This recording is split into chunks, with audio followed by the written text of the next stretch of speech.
Well, several ships have been struck in the Strait of Hormuz. Shipping companies have told their oil and gas tankers to drop anchor, bringing shipments to a halt. Around 200 tankers have stopped their journeys in and out of the region. The strait's narrow passage offers few points for safety. Insurers of the ships are asking for high rates, and some are reportedly trying to cancel contracts due to the conflict. Well, the largest concentration of ships at anchor has formed off the northern coast of Oman, which is just east of the strait. Other tankers are near the port of Dubai and off the coast of Kuwait and Bahrain. You see, 20% of the world's oil normally flows through the Strait of Hormuz, and oil jumped 13% in early trades in Asia. That is the biggest rise in 4 years. Before paring back some of the gains, Asian stocks have fallen slightly. Let's find out more about this. We can speak to Jack Barton. Joins us now from Seoul in South Korea, keeping an eye on those markets, and tell us how they've been responding since opening. Across most markets, there's been a slight or modest fall today, the exception being the Shanghai Composite Index.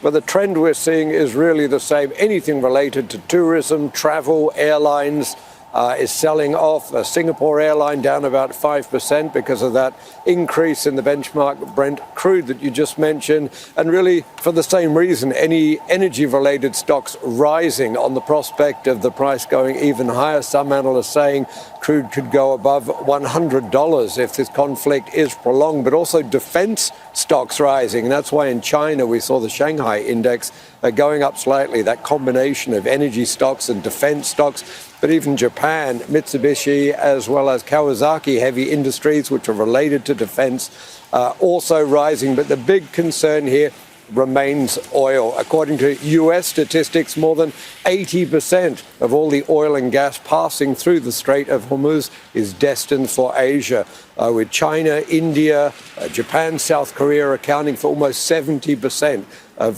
total crude oil passing through the strait last year. And Japan, 90% of its oil comes from the Middle East, and this is critical for transport, for energy infrastructure, industry. And so Japan, the government there has been issuing statements over the weekend, today again trying to reassure the public, talking about stockpiles, but also calling for a diplomatic solution that will draw this conflict to a close. And we've heard similar statements here from Seoul, with the government trying to reassure people that there is a 7-month supply of oil stockpiled here if the worst case scenario, there really is a shortage. But also saying an emergency fund worth $69 billion has been set up in case there is excessive volatility in the market. The government vowing to respond if there is that volatility caused by a prolonged conflict.